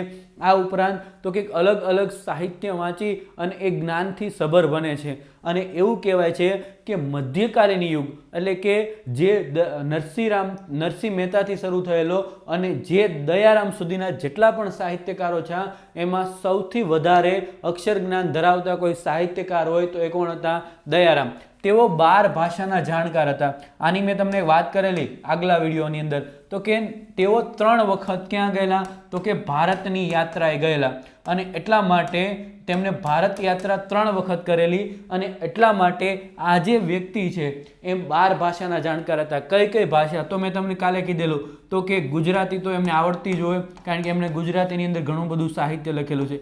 ત્યાર પછી મરાઠી, ત્યાર પછી તો કે મારવાડી, ત્યાર પછી તો કે સંસ્કૃત ઉપરાંત તો કે કઈ, તો કે વ્રજ ઉપરાંત પંજાબી છે, ત્યાર પછી સિંધી છે. તો કે આવી ઘણી બધી ભાષાઓના એ જાણકાર હતા. અને એટલા માટે એવું કહી શકાય કે તે 12 ભાષાના જાણકાર હતા અને આવી ઘણી બધી ભાષાઓ જાણતા તો ખરા જ તે, પણ સાથે સાથે એમાં સાહિત્ય પણ લખેલું છે. એમણે મરાઠીમાં પણ સાહિત્ય લખેલું છે, એમને વ્રજ ભાષામાં પણ સાહિત્ય લખેલું છે, એમને સંસ્કૃત ભાષામાં પણ સાહિત્ય લખેલું છે, એમણે ગુજરાતી ભાષાની અંદર પણ એમણે સાહિત્ય લખેલું છે. ક્લિયર અહીંયા સુધી? ત્યાર પછી વાત કરીએ તો કે આ જે વ્યક્તિ છે એ મધ્યકાલીન સાહિત્યના અંતિમ સાહિત્યકાર ગણાય છે. તો કે મેં તમને કાલે કીધેલું કે નરસિંહ મહેતાથી શરૂ થયેલી જે ભક્તિની પરંપરા હતી એ દયારામે આવીને શું થાય છે, અટકી જાય છે. શું કામ, તો કે આવું બન્યું, તો કે એનું સૌથી મોટું કારણ એ છે કે અહીંયા નરસિંહ મહેતા પણ શું હતા, તો કે ભગવાન કૃષ્ણની ભક્તિ કરતા અને અહીંયા દયારામ પણ ભગવાન કૃષ્ણની ભક્તિ કરતા. પરંતુ મેં તમને આગળ સાહિત્યકારો જે ભણાવ્યા એમાં મેં તમને કીધેલું તો કે ધીરા ભગત છે, ત્યાર પછી તો કે ભોજા ભગત છે, ત્યાર પછી કોણ, તો કે એના અગાઉ આપણે અખા ભગત ભણ્યા. તો કે આ બધા લોકો શું હતા, તો કે આ બધા લોકોએ સાહિત્ય લખતા પણ સુધારણા ઉપર સાહિત્ય લખતા. એ લોકોએ સમાજ સુધારણાની શરૂઆત કરેલી. જો કે આ ભોજા ભગત છે, ધીરા ભગત છે, એમને આપણે દયારામ પછીના સાહિત્યકાર ગણી શકીએ. શું કામ? તો કે અહીંયા આવીને શું નથી થઈ જતું? તો કે ભક્તિ પરંપરાની જે સાહિત્ય લખાતું એનો અંત આવે છે. મધ્યકાલીન સાહિત્યનો અંત કહેવાનો મતલબ કે એ જે કૃષ્ણ ઉપર જે સાહિત્ય રચાતું એ સાહિત્યનો અંત આવે છે. પરંતુ એના પછી ઘણા બધા સાહિત્યકારો આવે છે, પણ એ બધા સાહિત્યકારો છે એમની વિચારસરણી અલગ હતી. એટલે કે વિચારોને આધીન, જે નરસિંહ મહેતાના વિચારોને આધીન સાહિત્ય લખાતું એમાં થોડો ઘણો ચેન્જીસ આવે છે. ક્યાંથી? તો કે અખો છે, ધીરો છે અને ભોજાથી. અને એવું તમને મેં ત્યારે કીધેલું કે આ લોકોને આપણે સાહિત્યકાર ગણવા કરતાં વધારે આપણે શું ગણીએ છીએ? સમાજ સુધારક ગણી શકીએ. શું કામ? તો કે એમને લોકોના વિશે વિચારેલું. અહીંયા ભલે દયારામ હોય, નરસિંહ મહેતા હોય, એ સારામાં સારા ભક્તિ કવિઓ હતા કે ભક્ત કવિઓ હતા, પરંતુ એ લોકો પોતાનું વિચારતા, એમને ક્યારે સમાજનું વિચારેલું નહીં. એટલે કે નરસિંહ મહેતાથી જે ભક્તિ પરંપરાની શરૂઆત થયેલી એ ક્યાં આવીને અટકી જાય છે? દયારામે આવીને અટકી જાય છે. અને એટલા માટે આપણે એવું કહી શકાય કે એમને મધ્યકાલીન યુગના છેલ્લા સાહિત્યકાર ગણી શકાય. આમ જોવા જઈએ તો આના પછી ઘણા બધા સાહિત્યકાર આવે છે. કોણ કોણ આવે છે? તો કે ગંગા સતી આવે છે. ત્યાર પછી કોણ આવે છે? તો કે સતી લોયલ આવે છે. ત્યાર પછી કોણ આવે છે? તોરલ આવે છે. ત્યાર પછી આ બધા સ્ત્રી સાહિત્યકારો છે. રાધાબાઈ આવે છે. ત્યાર પછી પૂરણબાઈ આવે છે. ત્યાર પછી કૃષ્ણાબાઈ આવે છે. તો આ બધા સાહિત્યકારો છે એ દયારામ પછીના સાહિત્યકારો આપણે એને ગણીએ છીએ. રેડી? આ ઉપરાંત આના સિવાય તો કે આ ધીરા ભગત છે, ભોજા ભગત છે, એ પણ એમના પછીના સાહિત્યકારો ગણાય. પણ એક વસ્તુ ફાઇનલ છે કે આમ જો સમયગાળાની દ્રષ્ટિએ જોવા જાય તો એના પછી ઘણા બધા સાહિત્યકાર છે, પણ ભગવાન કૃષ્ણની વિચારધારા ઉપર લખવાવાળા સાહિત્યકારો ત્યાર પછી ખૂબ ઓછા જોવા મળે છે. ત્યાર પછી છેક આપણે આધુનિક યુગમાં આવશું અને ત્યારે અમુક સાહિત્યકારો છે એ શેમાં જે ભગવાન કૃષ્ણની વિચારધારા હતી અથવા તો ભગવાન કૃષ્ણ ઉપર લખવાનું શરૂ રાખશે. રેડી? એટલા માટે આપણે કહી શકીએ કે એક બિંદુ પ્રમાણે આપણે જોઈએ તો જે દયારામ છે એ મધ્યકાલીન યુગના છેલ્લા સાહિત્યકાર છે. રેડી? ત્યાર પછી મધ્યકાલીન ગુજરાતી સાહિત્યના છેલ્લા તેજસ્વી પ્રતિનિધિ એટલે દયારામ. જો અહીંયા એક શબ્દ ખાસ વાપરો, આના ઉપરથી આપણે કહી શકીએ કે છેલ્લા તેજસ્વી પ્રતિનિધિ એટલે કે જેવું નરસિંહ અને પ્રેમાનંદે સાહિત્ય આપ્યું એવું જ સાહિત્ય કોણે આપ્યું? તો કે દયારામે. એટલા માટે એને આપણે તેજસ્વી પ્રતિનિધિ કહી શકીએ. બીજી એક વસ્તુ તમને ખાસ કહી દઉં કે એમણે જે ગરબીઓ લખી છે એના પહેલાં એના જેવી કોઈ ગરબી લખી નથી અને એના પછી કોઈ એની જેવી ગરબી લખી નથી. કવિ નન્હાલાલ છે એમને બંસી બોલના કવિ કહેતા. આના વિશે તો આપણે વાત કરી. સાથે સાથે બીજું નામ એને ઉપનામ આપેલું વૃંદાવનની ગોપી. શું નામ આપેલું? વૃંદાવનની ગોપી. આવું કોણે કીધેલું? નન્હાલાલે. કાલે મેં તમને કીધેલું, એટલે કે આગળના વિડીયોની અંદર મેં તમને કીધેલું કે આ જે વ્યક્તિ છે આ નન્હાલાલ એટલે કોણ? તો કે દલપતરામ છે. દલપતરામ છે સુધારક યુગના કવિ છે. કેવા છે? દલપતરામ છે એ આના પછીના આવનાર સાહિત્યકાર આપણે કહી શકીએ, કારણ કે એ સુધારક યુગના પ્રથમ કવિ છે. કેવા છે? સુધારક યુગના પ્રથમ કવિ છે. અને આનો જ પુત્ર એટલે કોણ આવશે? નન્હાલાલ. કોણ આવશે? તો કે નન્હાલાલ. અને આ નન્હાલાલ છે એ પણ ઉર્મી કાવ્યો લખતા. કેવા લખતા? ઉર્મી કાવ્યો લખતા. અને એટલા માટે આના જેવું સાહિત્ય લખતા. કોના જેવું? તો કે દયારામ જેવું સાહિત્ય લખતા. અને એટલા માટે એમણે એના ઉપર ઘણા બધા એમને ઉપનામ આપેલા છે. રેડી? ત્યાર પછી વાત કરીએ તો કે કમા મુનશીના મત અનુસાર દયારામ નિતાત શૃંગાર કવિ જ છે. દયારામ એટલે નરસિંહ મહેતાથી પ્રારંભ પામેલી મધ્યકાલીન કવિતાનું જાણે પૂર્ણ વિરામ. જો હવે આવા સવાલ પૂછાય તમને તો કે નન્હાલાલે દયારામને શું કીધા? તો કે બંસી બોલના કવિ. બંસી બોલના કવિ. બીજું શું કીધું? તો કે વૃંદાવનની ગોપી. વૃંદાવનની ગોપી. ત્યાર પછી આ ઉમાશંકર જોશીનું વાક્ય હું દર વખતે બોલું. કમા મુનશીનું આ વાક્ય છે એ હું દર વખતે બોલું છું. શું કામ બોલું છું? નરસિંહ મહેતામાં પણ ઘણી બધી વખત બોલ્યો હતો અને અહીંયા પણ ઘણી બધી વખત બોલું છું. શું કામ? તો કે આ વાક્ય પૂછાઈ શકે એવું છે અને દર વખતે એક્ઝામમાં આના સવાલો પૂછાય છે. રેડી? ત્યાર પછી વાત કરીએ તો કે બેટા તું જ બીજો નરસૈયો થવાનો, તું હિન્દુસ્તાનના તીર્થોની યાત્રા કર, તારી દ્રષ્ટિ ખુલી જશે. આવા ઉદ્ગાર તેમના ગુરુએ આપેલા. તો કે કોણ? તો કે દયારામ હતા. અને દયારામના ગુરુ કોણ હતા? તો કે ઈચ્છારામ ભટ્ટજી. તો આ ઈચ્છારામ ભટ્ટજીએ છે એમને શું કીધેલું? તો કે મેં તમને કાલે કીધેલું કે એમની મુલાકાત ક્યાં થાય છે? તો કે એ જ્યારે ડભોઈ એટલે કે ચાંદોદથી ડભોઈ જતા હોય અને એ રસ્તામાં તેન તળાવ પાસે દયારામની મુલાકાત એમના ગુરુ ઈચ્છારામ ભટ્ટજી સાથે થાય છે. અને પહેલી જ નજરમાં ઈચ્છારામ ભટ્ટજી છે એ દયારામને ઓળખી જાય છે અને ત્યારે એમને આ શબ્દ કહે છે કે બેટા તું બીજો નરસિંહ થવાનો. શું થવાનો? તું બીજો નરસિંહ થવાનો, તું હિન્દુસ્તાનના તીર્થોની યાત્રા કર, તારી દ્રષ્ટિ ખુલી જાય. અને એટલા માટે જ દયારામ છે એમણે 3 વખત ભારતની યાત્રા કરેલી. 3 વખત ભારતની યાત્રા. ભારતના મતલબ જે મહત્વના ધાર્મિક સ્થળો છે એની મુલાકાત લીધી. અને એવું કહેવાય કે 7 વાર એમણે શ્રીનાથજીના દર્શન કરવા માટે એ ગયેલા. ત્યાર પછી બીજી વાત કરીએ કે અહીંયા એક શબ્દ આપ્યો છે નિતાત શૃંગાર કવિ.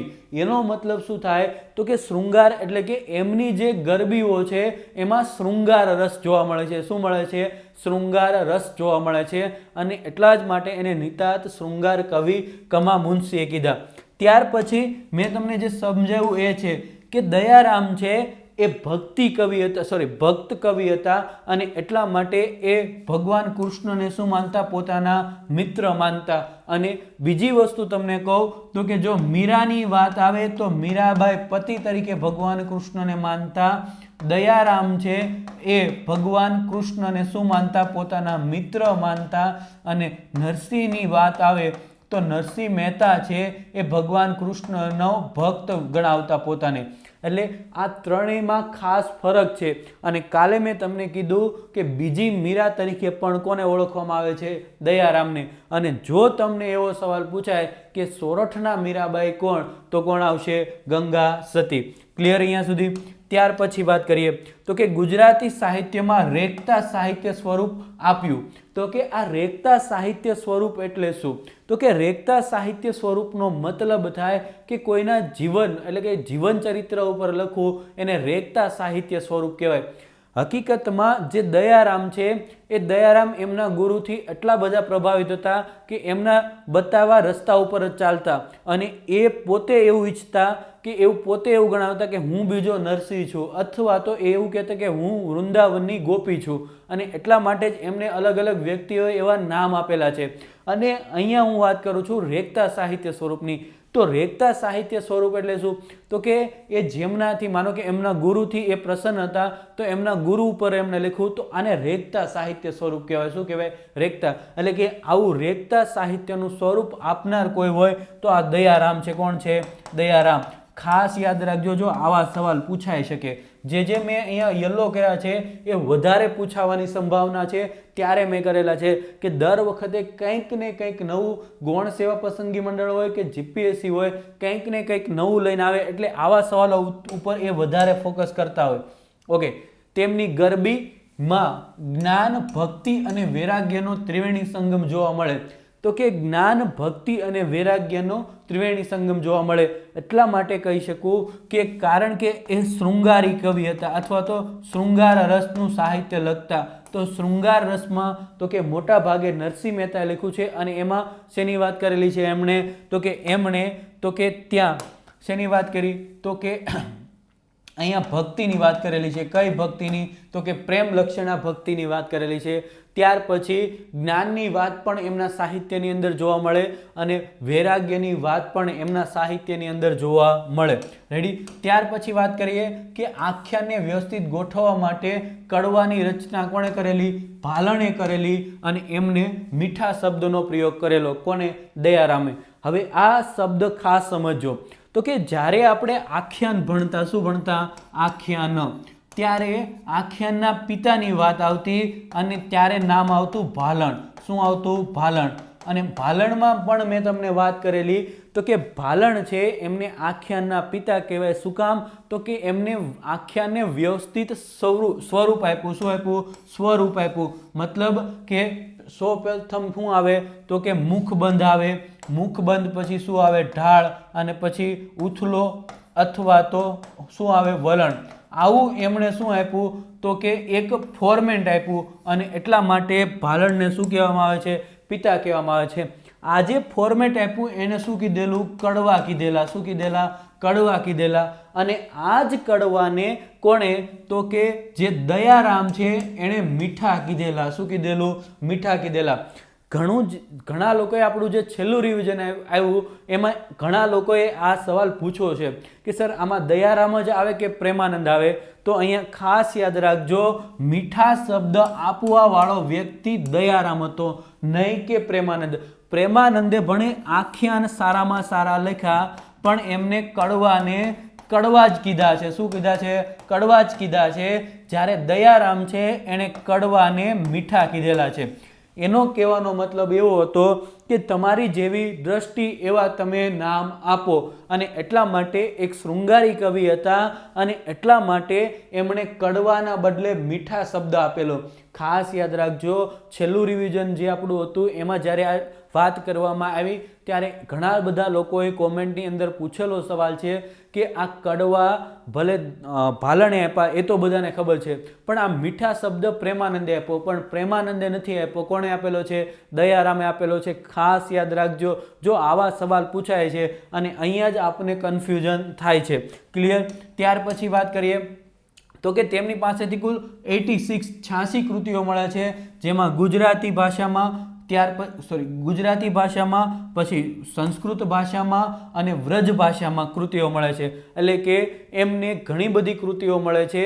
એમાં એક સંસ્કૃત ભાષાની છે અને એક કૃતિ એટલે કે વ્રજ ભાષાની છે. કઈ ભાષાની છે, વ્રજ ભાષાની છે. બાકીની ઘણી બધી કૃતિઓ છે એક કઈ ગુજરાતી ભાષામાં છે. એટલે કે તેમની પાસેથી કુલ 86 કૃતિઓ મળી. એમાં ગુજરાતી ભાષાની, ત્યાર પછી સંસ્કૃત ભાષાની અને વ્રજ ભાષાની કૃતિ મળે છે. રેડી.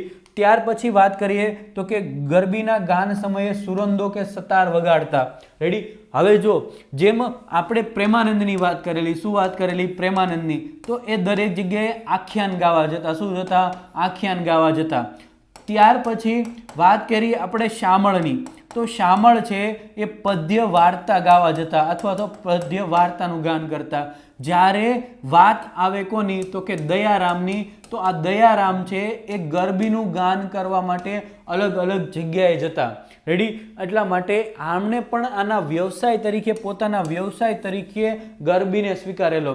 રેડી. અને ગરબી વિશે પહેલાં મેં તમને ડિફરન્સ કીધેલો છે કે ગરબી છે એમાં શૃંગાર રસનું નિરૂપણ કરવામાં આવે, એટલે કે પ્રેમની વાત કરવામાં આવે.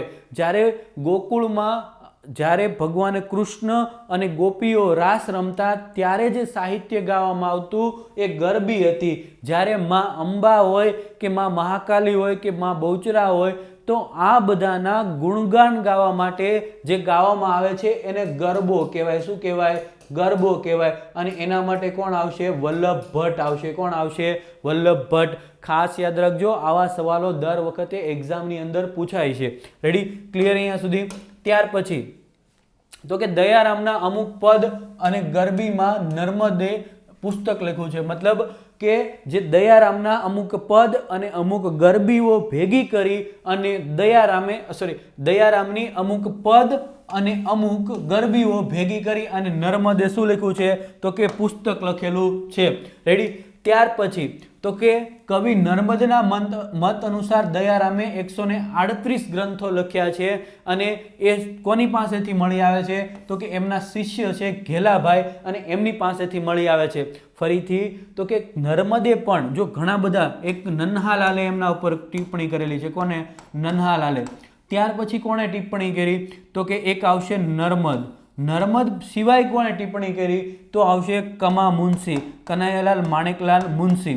આ 3 વ્યક્તિએ મોટા ભાગે એમના ઉપર ટિપ્પણી કરેલી છે. એટલે તમને સવાલ એવો પૂછાય કે નીચેનામાંથી કયા વ્યક્તિએ જે દયારામનું સાહિત્ય છે એમના ઉપર વિવેચન કરેલું છે. તો આ ત્રણમાંથી તમે કોઈ પણ એક વ્યક્તિનો જો ઓપ્શનમાં હોય તો લખી શકો, અથવા તો આ ત્રણે ત્રણ આપ્યા હોય અને આના સિવાય કોઈ બીજું હોય તો એમને તમે કહી શકો કે નીચેનામાંથી કયું ખોટું છે એવું શોધવાનું આપે તો કોઈ અલગ પડે જે ચોથો વ્યક્તિ આપેલો હોય તે. રેડી? એટલે આવા સવાલો દર વખતે પૂછાય છે. શું કીધું કે કવિ નર્મદના જે નર્મગધ છે, શું છે? નર્મગદ્ય, એમાં એમણે આવો ઉલ્લેખ કરેલો છે કે દયારામે 138 ગ્રંથો લખેલા છે અને એમની હસ્તપ્રતો ક્યાંથી મળે છે તો કે ઘેલાભાઈ પાસેથી મળી આવેલી છે. આ ઘેલાભાઈ મૂળ ડભોઈના હતા. ક્યાંના હતા? ડભોઈના હતા. અને એમના શિષ્ય હતા એવું કહેવાય છે. કોના? તો કે દયારામના શિષ્ય હતા અને એમની પાસેથી મળી આવે છે. રેડી? ત્યાર પછી દયારામ મૂળ શૈવ ધર્મી હતા અને તેમણે પાછળથી વૈષ્ણવ ધર્મ અપનાવ્યો હતો. એટલે કે એમનો જ્યારે જન્મ થાય છે અને જન્મ સમયે એમનો ધર્મ કયો હતો તો કે શૈવ ધર્મ હતો. કયો હતો? શૈવ ધર્મી.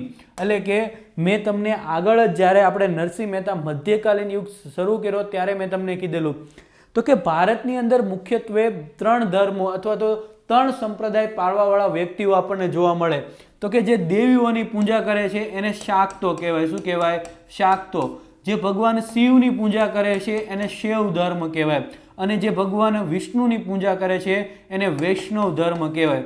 તો કે શરૂઆતમાં જે દયારામ છે એ શૈવ ધર્મમાંથી આવતા, પરંતુ ભગવાન કૃષ્ણ પ્રત્યે એમની પ્રીતિ અને એવું કહેવાય છે કે આ બાબતે એમને ઘણી બધી મુશ્કેલીઓ પણ પડેલી છે અને ઘણી બધી બાબતમાં એમને ઓફર પણ થયેલી છે પણ એ ઠુકરાવી દીધેલી. તો કે કેવી કેવી ઘટનાઓ બનેલી તો કે એક રાજાના દરબારની અંદર એમને બોલાવવામાં આવેલા અને એમણે કીધું કે તારે મારા વખાણ કરતું સાહિત્ય લખવાનું. તો ત્યારે આ દયારામ છે એ ના પાડી દે છે. બીજું કે એક જે ધનિક શેઠ હતા અને એ ધનિક શેઠ છે એ ભગવાન ગણેશના શું હતા તો કે પોતે ભગવાન ગણેશને માનતા અને એમણે ભગવાન ગણેશ માટે સાહિત્ય લખવાનું કીધેલું. કોને? દયારામને. પરંતુ આ દયારામે એ પણ શું પાડી દીધી? ના. કારણ કે એ ભગવાન કૃષ્ણ પ્રત્યે એટલું શું ધરાવતા? પ્રીતિ ધરાવતા, અથવા તો એવું કહી શકાય કે એમને ભગવાન કૃષ્ણ ઉપર એટલી શ્રદ્ધા હતી. અને જેમ નરસિંહ મહેતાના ઘણા બધા કામ ભગવાન કૃષ્ણએ કરેલા છે એમ સાહિત્યકારો લખે છે કે દયારામના પણ ઘણા બધા કામો ભગવાન કૃષ્ણએ કરેલા છે. રેડી? અને અહીંયા એક વસ્તુ ખાસ યાદ રાખજો કે પ્રોપર માહિતી નથી મળતી પણ અલગ અલગ જગ્યાએથી જે આપણને સોર્સ મળ્યા છે, નર્મદે જે વર્ણન કર્યું છે, ત્યાર પછી કમા મુનશીએ જે વર્ણન કરેલું છે, આ ઉપરાંત નન્હાલાલે જે વર્ણન કરેલું છે, એ ઉપરાંત કેકા શાસ્ત્રી હોય, તો આવા બધા જે સાહિત્યકારો છે અને એમણે દયારામ ઉપર જે ટીકા ટિપ્પણી કરી છે અને એ ટીકા ટિપ્પણી ઉપરથી આપણે કહી શકીએ કે એમને સૌપ્રથમ તો કે શૈવ ધર્મ હતો અને ત્યાર પછી એમણે વૈષ્ણવ ધર્મ અપનાવેલો. રેડી? ત્યાર પછી વાત કરીએ તો કે દયારામના જીવન ની વસ્તુઓ, મહત્વની જૂની વસ્તુઓ, પાઘડી, ચશ્મા અને વસ્ત્રો છે એ ડભોઈમાં સંચવાયેલા છે. કે આ જે દયારામ હતા અને દયારામના જીવન સાથે જોડાયેલી જૂની વસ્તુઓ. કેવી જૂની વસ્તુઓ? તો કે પાઘડી છે, ચશ્મા છે, વસ્ત્રો છે, એ વગેરે આજે પણ ડભોઈની અંદર કોનું તો કે દયારામનું ઘર આવેલું છે અને એને સંશોધન કેન્દ્ર એટલે સોરી આપણે એવું કહી શકીએ કે સંગ્રહાલય બનાવેલું છે. શું આવેલું છે? સંગ્રહાલય બનાવેલું છે અને ત્યાં સંસવાયેલી છે.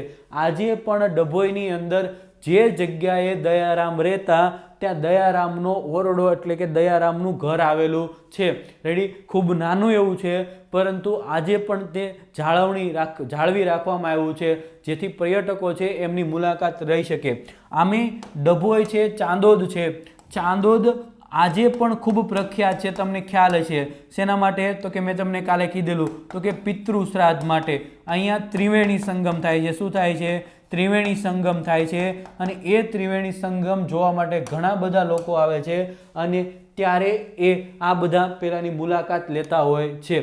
ત્યાર પછી દયારામ સારા દેખાવડા હતા અને સારા ગાયક પણ હતા. મતલબ દયારામ છે એ દેખાવડા હતા અને સાથે સાથે સારામાં સારા ગાયક હતા. અને મેં તમને આગળ કીધું એમ એ સુરંદો પણ એ જ્યારે ગરબી ગાવા જતા ને ત્યારે વગાડતા. આ ઉપરાંત તો કે રસિક વલ્લભ, તો કે એમની એક કૃતિ છે, કઈ રસિક વલ્લભ એક એમની કૃતિ છે, એમાં એમણે પુષ્ટિ સંપ્રદાયનો શું લખેલો છે? ઇતિહાસ લખેલો છે. કયા સંપ્રદાયનો? તો કે પુષ્ટિ સંપ્રદાયનો એમણે ઇતિહાસ લખેલો છે. બાંદીકોટાના દ્વારકેશ મંદિરના દ્વારકાનાથજીના ગાદીપતિ પુરુષોત્તમ મહારાજ તેમના કવિતા ગુરુ હતા એવું માનવામાં આવે છે. જો આ શબ્દ ખાસ યાદ રાખજો. સૌપ્રથમ તો એમના આધ્યાત્મિક ગુરુ તમને કે આધ્યાત્મિક ગુરુ તમને કે તો કોણ આવશે? ઈચ્છારામ ભટ્ટજી. કોણ આવશે? ઈચ્છારામ ભટ્ટજી.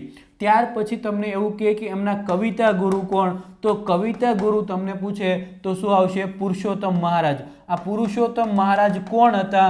તો એમનું ઉદાહરણ આપ્યું કે બાંદીકોટાની અંદર દ્વારકેશનું મંદિર આવેલું, દ્વારકાનાથજીનું મંદિર આવેલું છે અને એમના ગાદીપતિ હતા કોણ? પુરુષોત્તમ મહારાજ. અને એમણે આમને કવિતા લખતા શીખવાડેલા.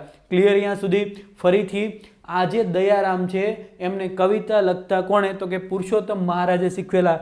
ઘણા બધા સાહિત્યકારો ગુરુ તરીકે આમને પણ વર્ણવે છે. કોને? પુરુષોત્તમ મહારાજને.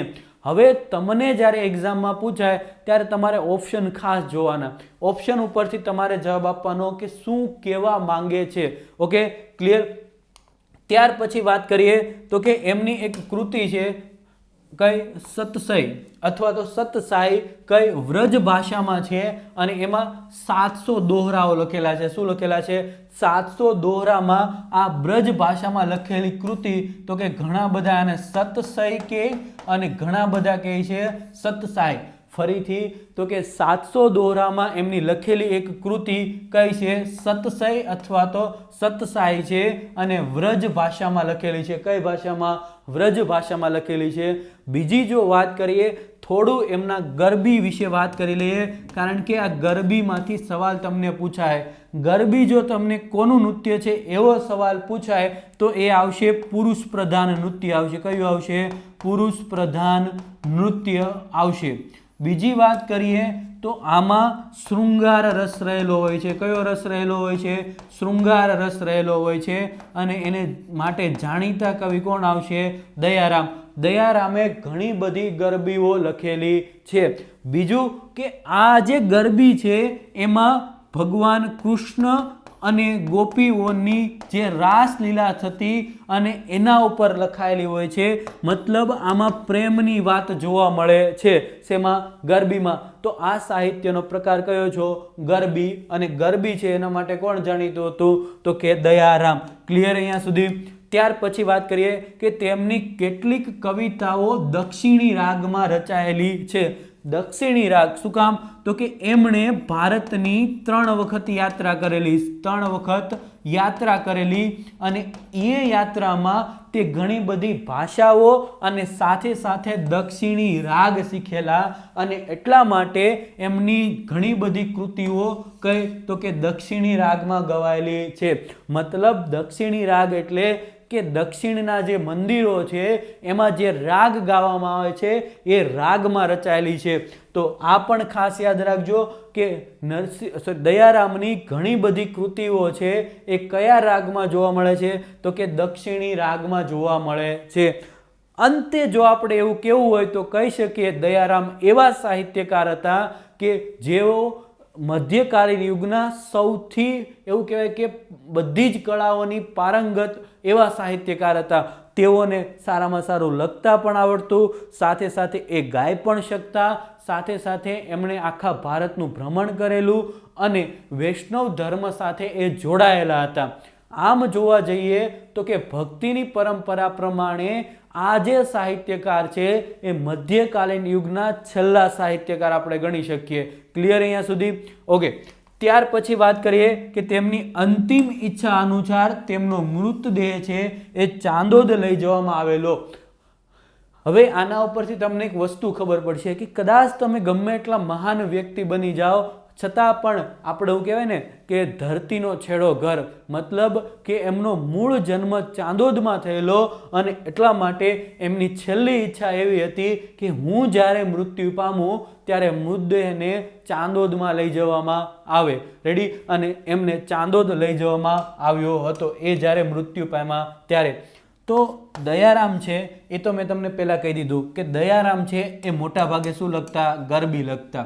ગરબી સાથે સાથે ઘણા બધા એમના આખ્યાન પણ જોવા મળે છે. શું જોવા મળે છે? આખ્યાન પણ જોવા મળે છે. મુખ્ય એ લખતા ગરબી, પરંતુ સાથે સાથે એ આખ્યાન પણ લખતા અને પદ પણ લખતા. શું લખતા? પદ પણ લખતા. પરંતુ મોટા ભાગે એમનું જે સાહિત્ય છે એ શૃંગાર રસમાં છે. કયા રસમાં છે? શૃંગાર રસમાં છે. અને એમના સાહિત્યની અંદર જો વાત કરીએ તો કે વૈષ્ણવ ધર્મની અસર જોવા મળે છે. શું જોવા મળે છે? વૈષ્ણવ ધર્મની અસર જોવા મળે છે. કારણ કે એ જે સાહિત્યકાર છે એમણે જે કૃતિઓ લખી છે એ મોટા ભાગે વૈષ્ણવ ધર્મથી પ્રેરાઈને લખેલી છે. સાથે સાથે એમણે માત્ર ગુજરાતીમાં જ નથી લખ્યું, એમણે માત્ર ગુજરાતીમાં સાહિત્ય નથી લખ્યું, એમણે બ્રજ ભાષા છે, ત્યાર પછી હિન્દી, ત્યાર પછી આવશે સંસ્કૃત, ત્યાર પછી આવશે મરાઠી પછી આવશે વ્રજ તો આવી ગયું, મરાઠી પછી વ્રજ, પછી મારવાડી છે, ત્યાર પછી તો કે પંજાબી છે, આ ઉર્દુ છે. આવી બધી ભાષાની અંદર એમણે સાહિત્ય લખેલું છે. કોઈને કોઈ જગ્યાએ એકાધી બે કૃતિ એમણે લખેલી છે. અને એટલા માટે જ આગળ મેં તમને કીધેલું કે એ 12 ભાષાના જાણકાર હતા. તો એમણે મોટા ભાગની ભાષાઓ ઉપર સાહિત્ય લખેલું છે. કારણ કે એ જ્યારે ભારતનું ભ્રમણ કરવા નીકળ્યા, 3 વખત ભારતનું ભ્રમણ કર્યું અને ત્યાં એમને જેવા પણ લોકો મળ્યા અને એમને જેની પાસેથી જે જાણવા કે શીખવા મળ્યું અને એ આધારે એમણે શું લખ્યું? સાહિત્ય લખ્યું. રેડી?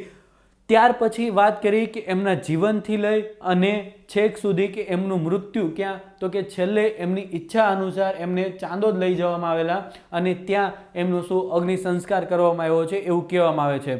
સાથે સાથે જેમ નરસિંહ મહેતા છે એ પોતે ભગવાન કૃષ્ણના ભક્ત હતા એ રીતે ગણાવતા, એ જ રીતના આ વ્યક્તિ પણ ભગવાન કૃષ્ણમય હતા. રેડી? અને ત્યાર પછી એવું કહેવાય કે કમા મુનશીએ એવું કીધું કે નરસિંહ મહેતાથી શરૂ થયેલો જે ભક્તિ સાહિત્યનો જે પરંપરા હતી એનું અંતિમ બિંદુ એટલે કે દયારામ. હવે આ દયારામના સાહિત્ય સર્જન વિશે વાત કરવાની છે. તો કે એમણે ઘણી બધી કૃતિઓ લખેલી છે અને એ કૃતિઓ યાદ રાખવા માટે મેં તમને એક કી આપેલી છે. રેડી? વાત કરીએ તો કે સૌપ્રથમ રસિક વલ્લભની વાત કરીએ તો કે આ રસિક વલ્લભ છે એમાં વાત કરીએ તો કે એમણે 25 થી 30 હજાર જેટલા પદો લખેલા છે. જેમાં રસિક વલ્લભમાં 25 થી 30 હજાર જેટલા પદો લખેલા છે એવું કહેવાય છે. રેડી? આમાં એણે પુષ્ટિ સંપ્રદાય, મને પહેલા એ કહો કે પુષ્ટિ સંપ્રદાય એટલે છે શું? પુષ્ટિ સંપ્રદાય એટલે છે શું એ કહો મને. તો કે પુષ્ટિ સંપ્રદાય એટલે કે જેમ આપણે સ્વામિનારાયણ ધર્મની વાત કરીએ કે જૈન ધર્મની વાત કરીએ તો કે જૈન ધર્મના 2 ભાગ પડે. કયા?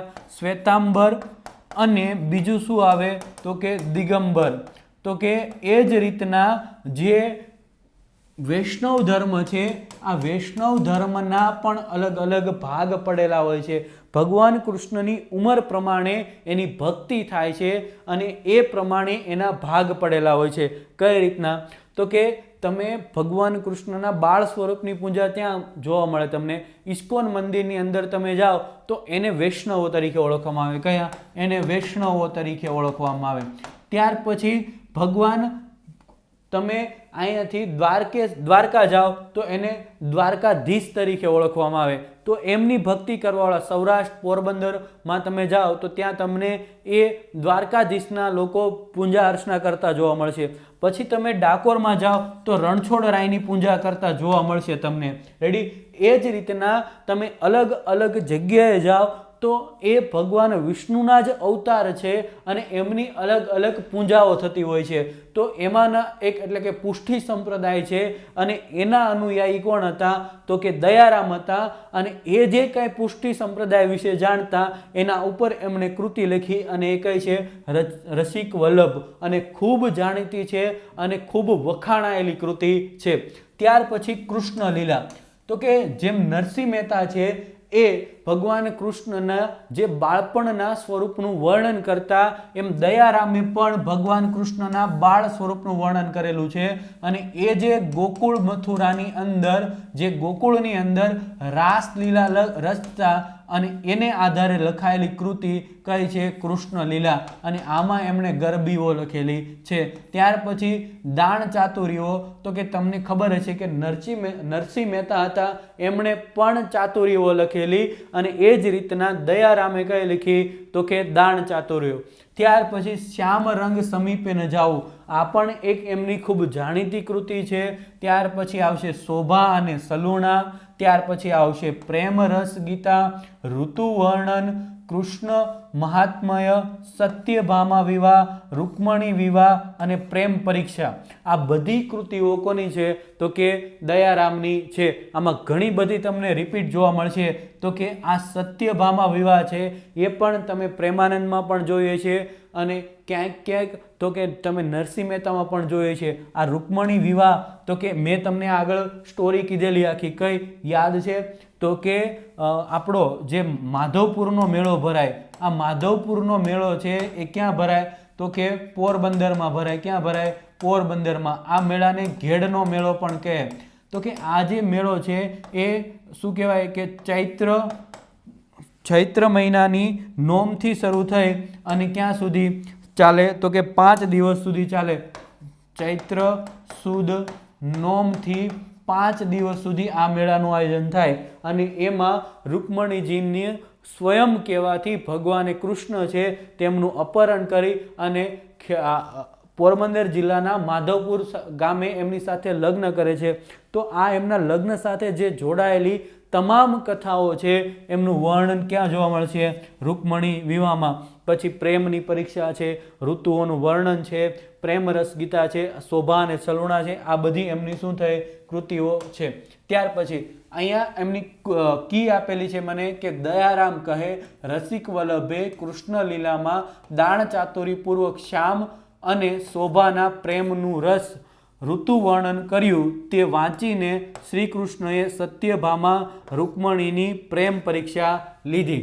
તો કે કઈ રીતના? તો કે રસિક વલ્લભ એટલે કે રસિક વલ્લભ, કૃષ્ણ લીલા એટલે કે કૃષ્ણ લીલા, દાણ ચાતુરી એટલે કે દાણ ચાતુરી, શ્યામ એટલે શ્યામ રંગ સમીપે ન જવું, શોભા અને સલુણા, પ્રેમ રસ એટલે પ્રેમ રસ ગીતા, ઋતુ વર્ણન એટલે ઋતુ વર્ણન.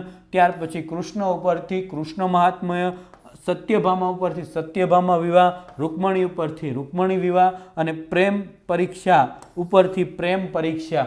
રેડી? તો આટલી એમની જાણીતી કૃતિઓ છે. રેડી? ત્યાર પછી વાત કરીએ તો કે એમની પંક્તિઓ, દયારામ છે, નરસિંહ મહેતા છે, મીરા છે, આ બધાની પંક્તિઓ વધારે પૂછાય છે. શું પૂછાય છે? નરસિંહ મહેતા છે, દયારામ છે કે મીરા હોય અને ગંગા સતી, તો એમના જીવનમાં સવાલો કરતાં વધારે એમની પંક્તિઓ પૂછાય છે. એમની કૃતિઓ કરતાં પણ વધારે એમની પંક્તિઓ પૂછાય છે. રેડી? એમાં સૌપ્રથમ પંક્તિ આવશે કઈ? શ્યામ રંગ સમીપે ન જાવું. ભગવાન કૃષ્ણના વર્ણન કરતી આ શું છે? એક કાવ્ય હતું. અને લગભગ આપણે 8 થી 10માં ભણતા ત્યારે પણ આ આપણા કાવ્ય સ્વરૂપે આવતું. કયું? શ્યામ રંગ સમીપે ન જાવું. એટલે કે ભગવાન કૃષ્ણની આખા જીવન વિશે વાત કરેલી છે કે એમની સમીપે એટલે કે એમની નજીકમાં ન જાવું. ત્યાર પછી હરિના જનતો મુક્તિ ના માંગે, માંગે જન્મ જન્મનો અવતાર. અહીંયા એવું કહેવા માંગે છે કે તમે જો ભગવાન કૃષ્ણ અથવા તો તમે કોઈ પણ ભગવાન દેવી દેવતાઓની પૂજા કરતા હોય તો તમે મુક્તિ માંગતા નથી. તમે તો શું માંગો? એમનો જન્મ જન્મનો સેવા કરવા માટે અવતાર માંગતા હોય છો. તો કે અહીંયા કહેવા એવું માંગે છે કે દયારામ છે એ ખુદ પોતે એવું કહેતા કે મારે ભગવાન કૃષ્ણની ભક્તિ કરવાની બાકી રહી ગઈ હતી. એટલે કે હું નરસિંહ મહેતા હતો આગળના અવતારમાં અને હવે દયારામ સ્વરૂપે અવતરીને આવ્યો છું, એવી એમ પોતે જાતે કહેતા. અને એટલા માટે ઘણી વખત એ એવું કહેતા કે એ શું કરતા? તો કે ગોપી, હું જ્યારે પહેલા જન્મની અંદર ગોપી તરીકે હતો અને ફરી ભગવાન કૃષ્ણની સેવા કરવા માટે થઈ અને દયારામ બનીને આવ્યો છું. એટલે કે એ પોતાના વિશે ઘણી બધી એમને માહિતીઓ આપેલી છે. રેડી? આગળ વાત કરીએ તો કે ઓ રંગ રસિયા ક્યાં રમી આવ્યા રાસ રે, તો કે આજે આપણે નવરાત્રિમાં સૌથી જાણીતું થયેલું કોઈ ગરબો કે ગરબી હોય તો કયું છે? ઓ રંગ રસિયા ક્યાં રમી આવ્યા રાસ રે. રેડી? એટલે આ એટલી એમની જાણીતી પંક્તિઓ છે અને આમાંથી દર વખતે સવાલ પૂછાય છે. એટલે ખાસ યાદ રાખજો, દયારામમાંથી કોઈ પણ એક્ઝામ હશે એક સવાલ પૂછાવાનો જ છે. રેડી? તો અહીંયા આપણે વાત કરી દયારામની, તો કે દયારામ છે એમનું મૂળ નામ દયાશંકર હતું અને નાનપણમાં જ માતા પિતા મૃત્યુ પામે છે. માતા પિતાના મૃત્યુ પછી એમનો ઉછેર છે એમના મામાને ત્યાં ડભોઈમાં થાય છે અને એમના મામા સાથે એક વખત એ ચાંદોદ જતા હોય છે અને તેન તળાવ પાસે એમની મુલાકાત કોની સાથે? તો કે ઈચ્છારામ ભટ્ટજી સાથે થાય છે અને આ ઈચ્છારામ ભટ્ટજીની કહેવાથી એ 3 વખત ભારતની યાત્રા કરે છે અને 7 વખત શ્રીનાથજીની જે નાથદ્વાર આવેલું છે રાજસ્થાનમાં ત્યાંની યાત્રા કરે છે. અને ત્યાર પછી એ ભગવાન કૃષ્ણમય બની જાય છે અને વૈષ્ણવ સંપ્રદાય અપનાવે છે. મૂળ એ શૈવ ધર્મી હોય છે અને ત્યાર પછી એ વૈષ્ણવ સંપ્રદાય અપનાવે અને એના આધારે એમણે ઘણું બધું સાહિત્ય પણ લખ્યું. એમને એક વ્યક્તિ એટલે કે સોનરણ રતનબાઈ જે હતી એ સોનરણ રતનબાઈ એમના પાછળના જીવનની અંદર એમના મદદ માટે આવે છે અને અંતે એ જ્યારે મૃત્યુ પામે છે ત્યારે એ વ્યક્તિ છે એમનું વસિયતનામું આ સોનરણ રતનબાઈના નામે કરે છે. આ સોનરણ રતનબાઈ છે એ બાળ વિધવા હોય છે. શું હોય છે? બાળ વિધવા હોય છે.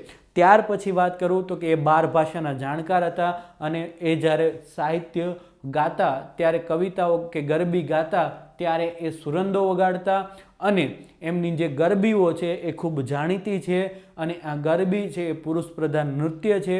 તો આ હતા દયારામના જીવન અને એમની સાથે જોડાયેલી વાતો. હવે નેક્સ્ટ લેક્ચરની અંદર આપણે બીજા સાહિત્યકારોની વાત કરશું. આમ તો આને આપણે કહી શકીએ કે મધ્યકાલીન યુગના છેલ્લા સાહિત્યકાર. Ready? Okay, thank you very much.